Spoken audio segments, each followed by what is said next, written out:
Working in a creative role can be hit or miss. You see, creativity is so very personal, and the demand to create day after day can sometimes be draining. And there are other times where you may just not connect with the client or the project or the environment that you're working in. And that could be an absolute killer to your creativity. So, what do you do when that happens? Hi, my name is Abby Gatling, and welcome to Creativity Uncovered. This is my podcast where I uncover how everyday people find inspiration, get inventive, and open their imagination. Basically, I want to find how people use creativity at home, at work, at play, and everything in between. And my goal for the podcast is that you'll be armed with a whole suite of tried and tested ways to summon creativity the next time that you need it. Today, I'd like to welcome Rowena Preddy. Welcome. Huh? So glad to have you. So, you have had an interesting creative career and you've worked in an agency, you're now running your own business, very different experiences, which I'm sure have impacted your creativity. But before we talk about that, I actually want to go all the way back and I want to find out about your creativity growing up and, what did that look like for you?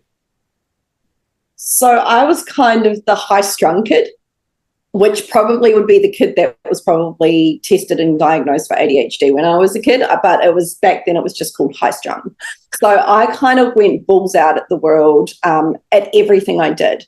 But I was also, my mum really has realised very early that I kind of had that flip side to me, that if I didn't find ways to recharge, it's almost like I had kid burnout, and I just sort of, before again, another word that we didn't hear back then. And so she really encouraged me. I did a lot of fantasy reading when I was a kid. I got into that really young before it was a whole genre. And really fast, my mum had to start figuring out what the next book was that I could have at the library. So I really got into that sort of imagination space through reading, before Harry Potter and all of those sorts of things. And I doodled a lot. Like I would set myself projects. I was a projects kid. So I naturally did quite good at school. Yet another ADHD thing that kind of probably high performing, all of those sorts of things. But I also, that creativity that came through, like I always believed in magic and I always thought my teddies came alive at night and stuff like that. And I would set myself projects. I was that kid when something came on the TV channel and it was, hey kids, send us in your best pictures and stuff. And I would have plans for what I was going to send in and I would make a whole project out of it, of what I was going to do. So I was already setting myself projects. My most coveted possession when I was a kid was my Crayola markers. And in New Zealand, where I'm from, Crayola markers, we only had two sets of colours. And I remember coming over, I think I was about 10, and we went to Toys R Us, which was mind-blowing for a kid from New Zealand. There was nothing like that. There was little small independent toy shops back then, but there was nothing like Toys R Us. And I found the Crayola section, and my parents offered me any choice of any toys in the entire shop. I came home with 10 sets of Crayola markers. I had the pastel ones, I had the skin tone ones, I had the vibrant ones, I had every single set. And they were my most coveted possession. I loved them. I had a giant pencil case that I would take to school with them. And people almost had a checkout system for them because if it didn't come back, I had to hold people accountable to their usage of my most prized possession. I remember coming home crying one day and my mum couldn't get out of me what was wrong. And somebody had drawn over black marker with my brightest yellow marker. Oh no. Oh no, ruining it. And that was the yellow. like it was the yellow. And you can't draw freaking rainbows without yellow. Like, it was devastating. Oh, God, I feel your pain. I feel your pain. I feel like I was the same as well. Like whenever, for Christmas or birthdays, you'd always write your little list of presents that you would like, which is such a godsend for parents, I'm sure. And mine was like, this art set, these pencils. Like, sure, you don't want some type of toy. I'm still very precious about my pencils. I have my own pencils and pencil case just for doodling within my business, but it is my pencil case, and nobody is allowed the pens from that pencil case. But yeah, that's definitely carried over. So you were sort of doodling and drawing and stuff like that. Tell me, did that carry through to your high school? Did you pick up art in high school? So I'm not sure, like definitely I feel like it's a generational thing. Millennials, we kind of, we had very distinct career paths that were open to us, and they were almost tiered, like top tier smart person career paths, and then they kind of like graduated down, right? Like it wasn't like it is today, where there's a lot more flexibility, there's a lot more, you don't have to go to uni to be successful and have a well-paying job.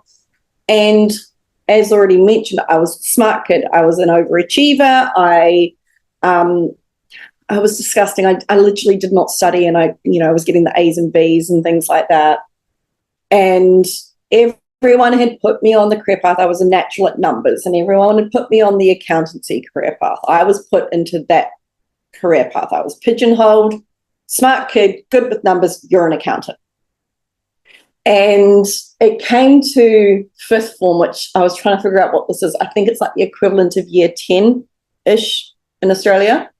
And I was given the option to take 6 subjects versus the normal 5, because I was the smart kid, and so they naturally, I think, assumed that I was going to chuck in like a physics class or these sorts of things, that I was going to go and pick another high achieving smart person subject.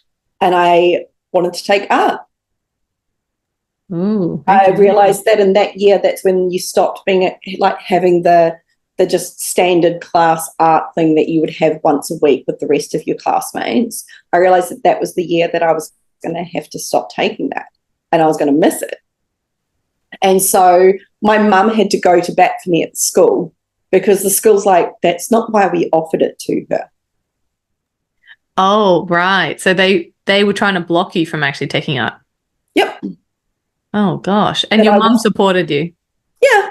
So my mum is freaking amazing. My mum probably inspired, I would say, 90 to 100% of my creativity. She was the one that, she was a stay-at-home mum, but she wasn't the stay-at-home mum that thrived in cooking and things like that. She was the one that made things and did things and had her own business making craft kits and things like that. I used to be an artistic roller skater, and I went up to quite high level in competition. She made all my costumes, and like they were coveted, like they were immaculate, amazing, bright, colourful dream costumes. She actually went back and studied. First, she went back and did some high school subjects through an open high school at home, and she did all the art subjects. So my mum actually graduated from the same degree as me 4 years before me as an adult student. That's great for sharing assignments. So my mum, she fought for it, because I think she'd seen the impact that it had on her life. And she was probably put into the category, when we're talking about that category and class system, she didn't have the degree. She'd been the stay-at-home mum. In a lot of people's eyes, she probably would have been seen to have less value. Mm. And I think mum had seen me grow up as the high-strung kid who had an outlet when she could read the books. Like I could read books in a day. I could spend a whole day doodling and creating a project that I'd set myself. And so she'd seen that I had those two sides of a coin, and saw the value in it, and probably saw a lot of the pressure that was being put on me, and saw the value of having that at school. Yeah. So I started off in art that year and started off with D's. Oh. And it really hit me. I was the smart kid that was supposed to achieve and do things naturally, right? And I worked my ass off and I freaking loved every second of it. And I came out with an A. Oh my gosh. It's a power of passion, isn't it? Like that you Yeah. keep working until you can get there. That's amazing. If you'd asked me at the beginning of that year, I couldn't draw. You know, realistic things I could not draw. And I ended up doing a painting that got like a gold star type thing, you know, like the award for that project type thing. Wow. Yeah. And my mum was definitely my biggest cheerleader in that space. So, of course, I come out of that year and the career counsellor sat me down because at that, I think it was in that second to last year at high school, they sit you down and go, well, what subjects are you taking? We need to support you on the way that you want to go.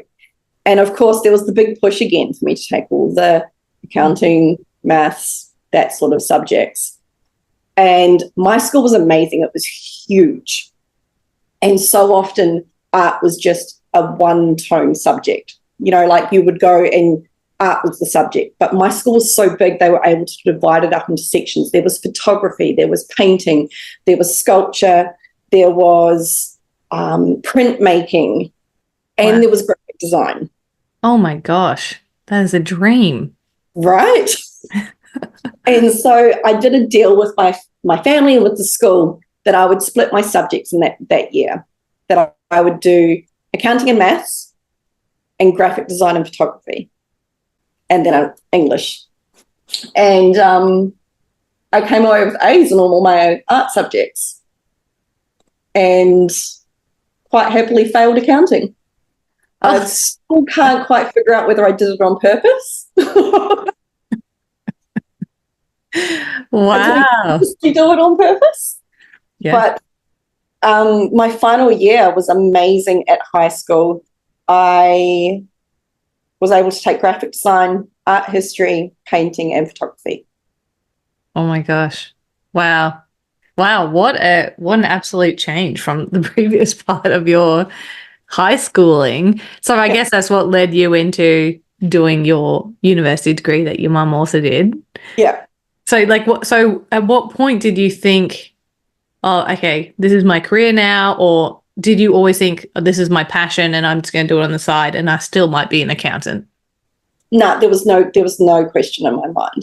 From my very first graphic design lesson, I had the best teacher, and I feel like teachers are the person that can definitely spin you one way or another. And having passionate teachers and having passionate people who are helping people find their version of creativity. And I just had the best, Mr. Gardner, hands down, best teacher I ever had. Like, he was cool. He was like really there for each person and who they were. Like, we had the goth kids in our class that kind of went a little left field, and he celebrated that and, like, you know, helped them find their space and explore it in their own way. And then we had, you know, the very quiet sort of kids, and he really brought them out of their shell and stuff. And then there was me. We got given our very first project. I remember this. We had to explore something in 100 different ways in 100 boxes drawn like in a thing, and we had to explore. We had something like, I think, 10 or 20 topics that we had to draw within those. So I chose a ladybug. I still remember this project. I'm still so proud of it. I'm pretty sure my mum still has it at home somewhere.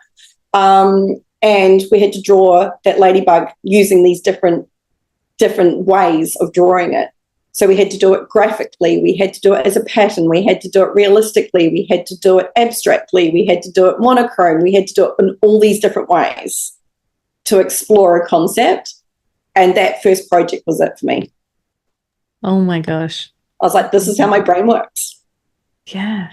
Yeah. God, I love that idea, the lateral thinking of that project, because it's also letting you try before you buy, really, you know, because you're trying all these different ways of doing it, and you're going to resonate with some of them more than others. I still, to this day, and this probably lead us into talking about how I've built my business a little bit, but even with the way that I have built my business and the way that I have built out the kind of packages that I offer within my business, I still have time set aside with my pen, my paper, music cranked up loud to do exactly what that project taught me. Oh, that's cool. That's cool. I definitely want to talk about that. And you mentioned your business as well. But you actually didn't go straight from uni into running your business, right? You went into agency land. Is that right? Yeah, it was another one of those career paths. Like, I thought I'd escaped the career path thing and the have to career path. But back then, I have so much hope for this next generation that they can build their own careers in the way that they want to and really sort of adapt things. Back then, it was you went and worked for an agency or you were a failure. You went and got a job in that industry, and if they did not deem you of value, you were a failure because you could not succeed. Mm. And I will say that probably working in agency, I learned so much in working in agencies, but I will say that some of the things I learned the most was what I will never, ever put up with again, and what wasn't. I always felt out of kilter. There was such a classist formula that was, very much built into, and it's built into so many corporate environments. And I would love to say that, early 2000s, things moved beyond the stereotype of madmen advertising agencies, but it hadn't. Sure, they were wearing jeans and T-shirts and not three-piece suits, but it was exactly the same. Okay, so a bit of a toxic environment. Yeah, it was. I will say that, yes, a lot of that is also my own reflection now and realizing that I probably played my part in that sort of space as well. But I will say that, and it was probably the kid in me, like I went balls out at the world, and I just had this unending confidence that I would do the things that I wanted to do. Mm. And I kind of always knew I had something to offer, and I didn't quite know what it was yet, but I knew that if somebody just believed in me enough that I could do the things. And I put so much of my creative value in someone else's hands. Mm. And it was soul destroying. Like, I didn't wear the short skirts. I didn't flirt. I didn't yes sir, no sir very well. I always had an opinion and I could never shut my mouth. And I was broken in a lot of ways by the whole, this is the way that your creativity must be done. And I kind of, in a very male-dominated environment, I had a lot of negative experiences, quite honestly. And I'm not saying that that's all men and all of that sort of stuff, but it was definitely my experience of that time. And I lost some of that spark because every time I never really had a mentor. My mum was my mentor. Honestly, I always joke with her that she should have got my last year of university tuition because I learnt more from her about the real world of design than I learnt from being at university. Yeah.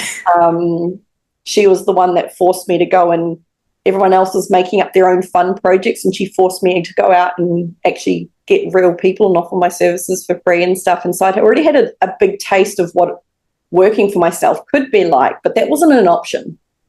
Mm. It wasn't what was done back then. So, yeah, so jumping straight out of uni into running your own business was just not an acceptable option.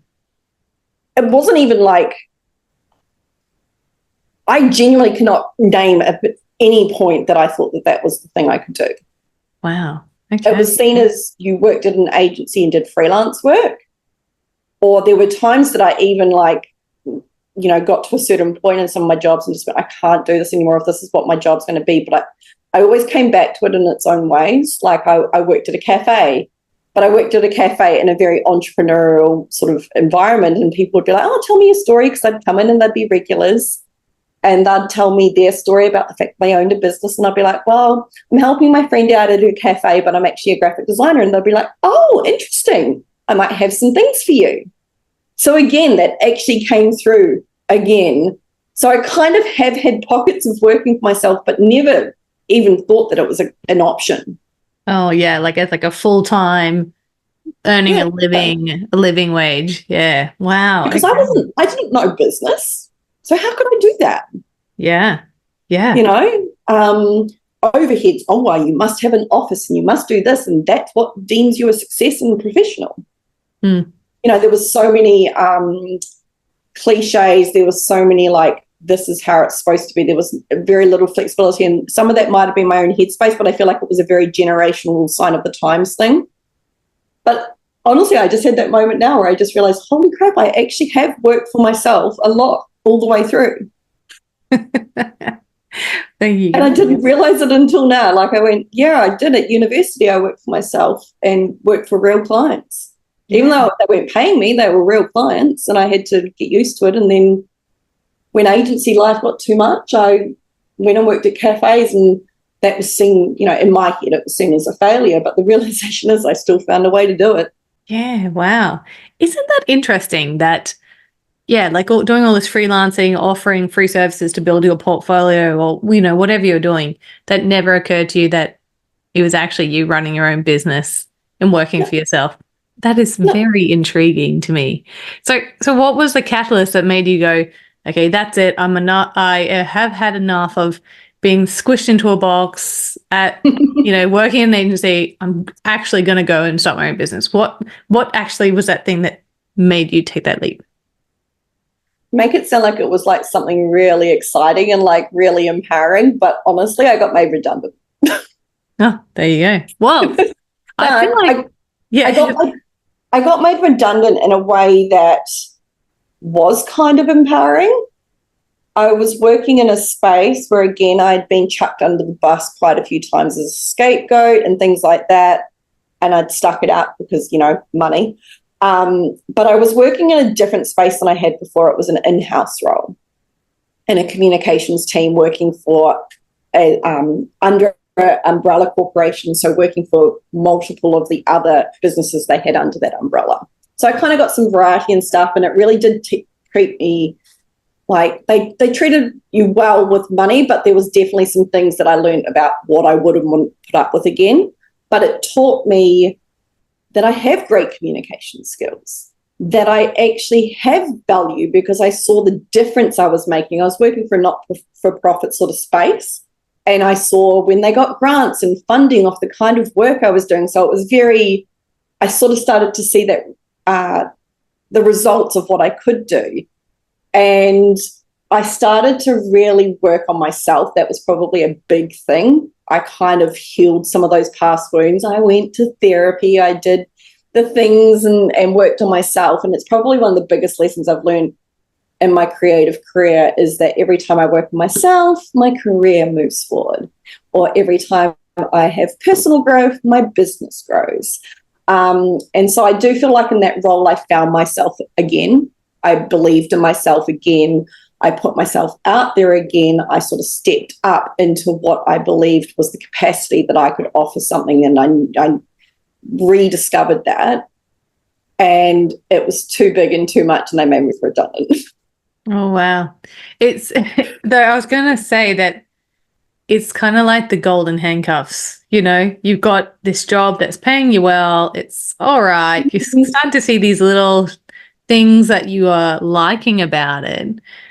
And then that means that you're not going to take the leap and trust yourself and back yourself because all these things are so good. So, I mean, redundancy is, I mean, with a surprisingly common story that we hear about on the podcast, is that there always has to be this like one catalyst. It's either yourself or some external force to propel you forward into the next stage. Yeah.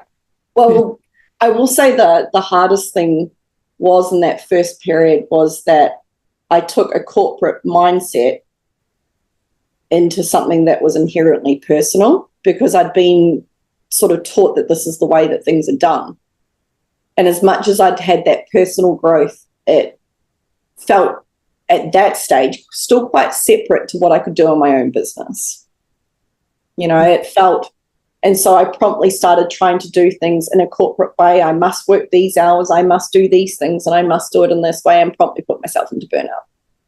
Oh, wow. After you started your business. Yeah. And so what did that look like? I had pneumonia when I was a kid. And I would compare burnout to pneumonia. It was I was drained. There wasn't a drop of energy left in me. Body, mind, and soul was just done. I could barely sort of almost get out of bed. You know, it was just, I'd gone so hard, but it wasn't just pneumonia, which was like attacking my body. It was like, because this felt so personal and it felt like it was a failure, there was a whole bunch of like head stuff going on as well. And it took about a month and a half to get out of, quite honestly. And I'm very grateful that I had redundancy money to cover me across that period, because I don't know if I could have worked. And burnout is constantly my gauge now of what I never want to do again. You know, I feel like some of the stuff I've possibly said sounds very negative, but if anything, I wouldn't be where I am now without using those things as a check and a gauge for what I want and how I want to feel and how I want to live my life and run my business. Oh, well, I agree with that, though. Like, I say this to clients all the time. You know, it's one thing to know what you want. Some people know what they want. But quite often it takes seeing something you don't want to get that clarity. Yeah. And when I launched my business as well, I was like, I've had all these negative experiences in my work. I know exactly what I don't want my business to be like. Yeah. And I think that's so powerful. It's so powerful to just go, this is not what I want to do. I don't know what I do want to do, but I know it's not this. You know, I actually mentioned this to someone the other day, and I feel like when you first start a business, and as creatives, we naturally just want to like run off to the shiny objects of like doing the fun things and making things pretty and oh my God. But I feel like the business side of things becomes the hardest, and everyone says niche, niche, niche, niche, niche, you know, and it's like, I don't know who I am in this business, and you expect me to like define something right now that is going to be the essence of who I am forever after. Like, that's a lot of pressure. But I do feel, and the way that I define it now is exactly what you've just said. By building up the things that you know you don't want to be or feel or experience ever again, by starting to, you know, work with certain clients and go, well, there's a red flag. I'm not working with that kind of person anymore, or this happened in this situation, so I'm going to make sure that that never happens again. So that closes off these people, and it starts to just narrow things in. And then suddenly all you've got is this clear path, because you've kind of built up these walls and you've got this clear path to your North Star where it's like, cool, now I'm doing all the things that feel right, feel aligned. I get to be in my zone of genius and do the things that bring me joy. And I don't have to deal with that stuff anymore, because I've built it in a way of that realization of I will not do those things, and I will not even like let myself be tempted by that space, because I know what that feels like. And I ain't going backwards. Yeah. Go girl. So yeah, I mean, you've had this burnout in your first year of working for yourself. Mm-hmm. So obviously you are still working and you're still running your own business. Tell me, how did you get out of that, and like how have you avoided that burnout? How have you avoided burnout since then? I would say one of my biggest words in business is firstly, let me say, balance is bullshit. Like, everyone who acts like balance is an achievable thing, that's how you put yourself into burnout. By trying to be perfect, by trying to be all the things, by trying to like create this picture perfect world. Balance is bullshit. Awareness is actually what you need.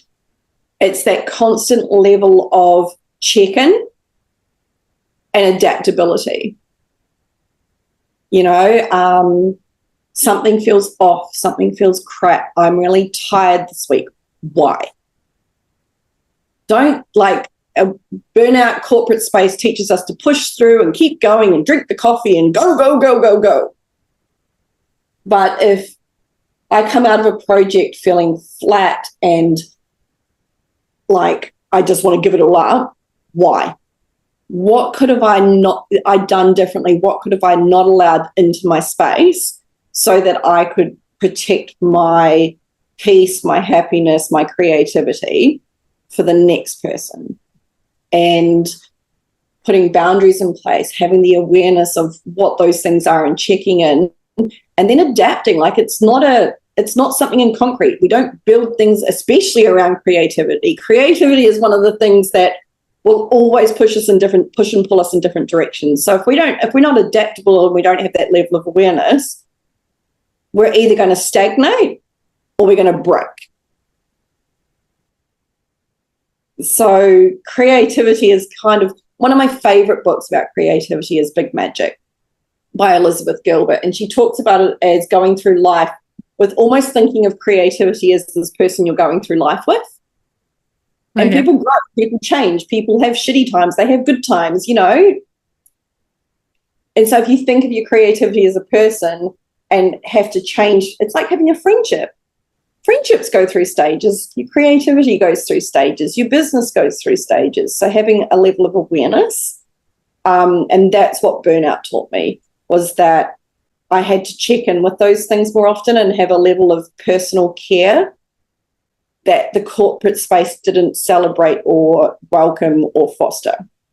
Yeah, absolutely. I mean, and that's where you talk about, you know, every time you do your personal work, your business gets better. What you just said there shows an immense amount of self-reflection and personal work that has gone into that to protect yourself and to ensure that you can sustain your creativity. Yeah, I was a self-confessed perfectionist, and perfectionism is also bullshit. Like, it's impossible. Think nothing's perfect.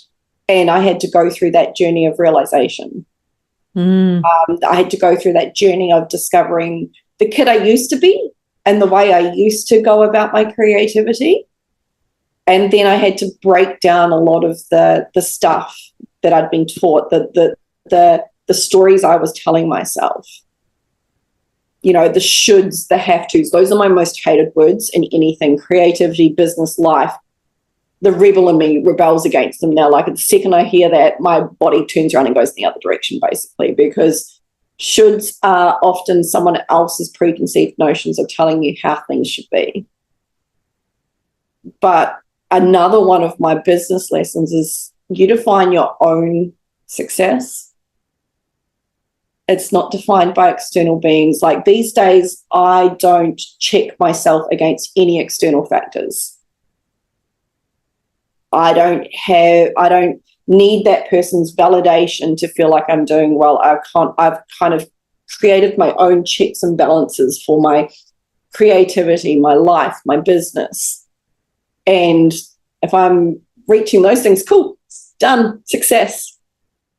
Wow, that's hard to do when we're delivering work for clients, right? Because they do say, like, oh, I like this or I don't like that. And so you're getting this feedback regardless. Yeah, and I think, again, it's challenging the inner voices of what that actually means. You know, old me would have taken that very personally, would have seen it as like a failure, would have doubled down and gone hardcore to prove myself. But now I have a tendency, again, to have that awareness and go, okay, cool. So that's a really good thing. It's like those boundaries and those things. That's actually a good thing. We know what you don't like now. So let's break that down instead of just being a blanket. And this is really much like, so I've built quite extensive processes around my business and the packages that I do and things like that. And again, it's that level of awareness that if I'm just asking someone a question, do you like it? It's a simple yes or no answer. And that doesn't give me anything to move on with. It doesn't give me anything to explore. It doesn't give me anything to take that next step. So I ask questions, and I ask better questions. Right? Yeah. Oh, you don't like it? Every single piece that I hand over, be it a mood board, a logo, you know, a 40-page document, no matter what I hand over, it's why. Do you like the colours? Yes. Which colours do you like? These ones. Cool. Why? But okay, you don't like it. What don't you like? Okay, and it gets them to really analyze what it is that's jarring to them. Why? Mm. You know, I feel like as an artist that is in a professional space that we're expecting money to be paid, and it's like, we're working for other businesses that have other, things that they're measuring success against, and, versus just creating for freedom and for fun. We need to have that level of curiosity, and we need to keep that flowing. And that's that why. It's practicing communication. It's practicing, giving people the space and the scope to be able to learn how to express that. Because as a designer, I can give you a million reasons for things, but for someone who's not naturally or a natural in that space, I have to help them along the way. I can't expect a standing ovation and a round of applause and freaking fireworks every time, and I learn from that and the client learns from that. Great, cool. Becomes a positive experience. Yeah. It's great. You've got to be sort of a bit of a guide along the process when you're working with clients. Now, you mentioned flow there. You mentioned it previously as well, because one of the ways to sustain your creativity is about getting into that creative flow. But that's hard to do. How do you do that when there's all these competing demands and clients and time and meetings and all that sort of stuff? And again, it sort of goes back to the shoulds and have tos. We sort of get told that there's a precise and a formula for business that will guarantee success. And everyone has a different formula for us, and everyone has a different way that, this is the way that business must be done. And we look externally for a lot of that stuff, especially when we're overwhelmed and we're going into business and it's not our specialty. Like my specialty is being creative and being in the creative space and creating things in these ways. You introduce business into it and it's a whole nother language. It's a whole nother thing. And so we're trying to look externally for someone to tell us how this is supposed to work. It doesn't work that way. The moment that I started to have a business that works in a way that I work, that works for me, that allows me space for my creativity, because my business is reliant on my creativity, is to take it's another word, awareness, and taking that step back and going, sure, 9 to 5 is how it was supposed to work. When I was working in an agency, in an environment that, let's be honest, probably didn't foster it working best that way. And I feel like since COVID, side note, everyone's got a bit better with recognizing that people work in different ways. But I had to go through the journey of figuring out how I work best. So I worked out I am my most creative in the mornings. So the packages I designed so that I was able to do my most creative work. I work fast and my packages are fast. Like my logos start from 2 days. So they're fast. Wow. So to do that, yes, it feels like it would put more pressure, but for other people, I worked out that's how I work best. I don't work best when things drag out over 8 weeks. I get bored. I need shiny objects.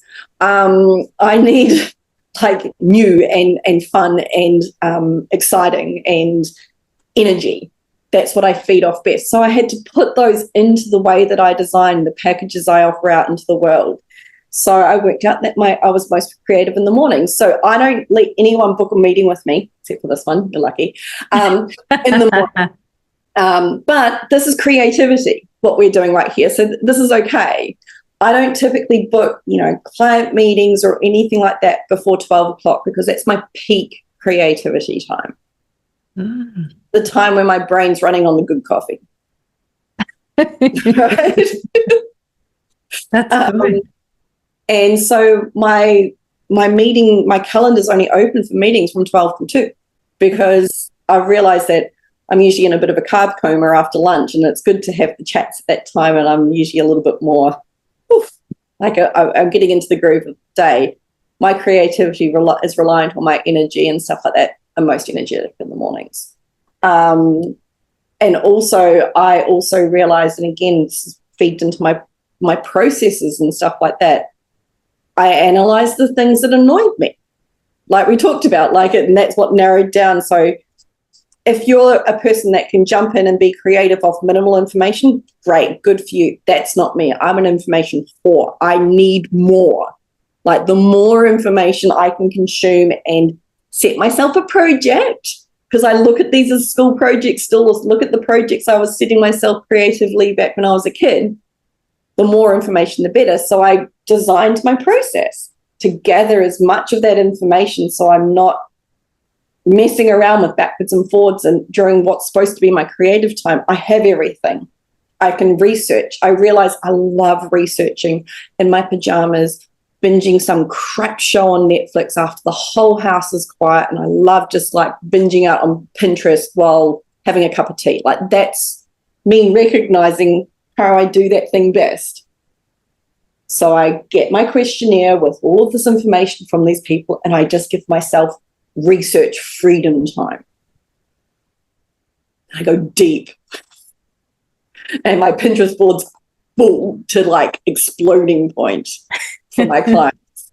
But that's how I work best. It took me a time, but it's, again, having that awareness, having that check-in, going back and going, shit, that didn't really work. How could I figure out a way, or what do I need to try to see what could work better? Absolutely. Yeah, wow. There's a couple of recurring themes, I think, in this podcast episode. Firstly, narrowing down from what you don't like, and self-awareness is a huge, huge, huge part of this. Well, thank you so much. I feel like we could keep talking forever, but there was so much to unpack in that. I need to go and have a cup of tea and think about it. But thank you so much for joining me today, Rowena. Thank you. Honestly, like you, I could talk about creativity for days. I feel like you can only talk about it amongst fellow creatives. So thank you for giving me the space to do so today. No, I appreciate you sharing this little bit of you with us. And what I'll do is I'll pop the links to your website and everything else in our show notes so people can come and follow you a little bit more and listen to some of the other episodes that you're on. And I also want to thank everyone who's tuned in today to Creativity Uncovered. If you enjoyed this episode, please send it to a friend or give us a review or a rating on Apple or Spotify. That would be absolutely ace. And until next time, until next episode, take care.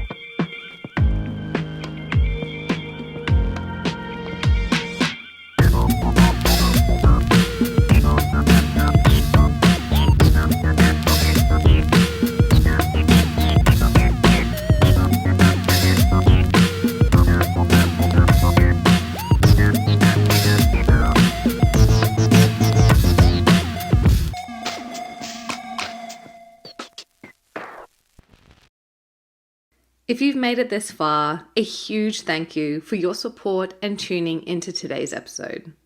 Creativity Uncovered has been lovingly recorded on the land of the Cubby Cubby people, and we pay our respect to elders past, present, and emerging. This podcast has been produced by my amazing team here at Crisp Communications, and the music you just heard was composed by James Gatling. If you liked this episode, please do share it around and help us on our mission to unlock more creativity in this world. You can also hit subscribe so you don't miss out on any new episode releases.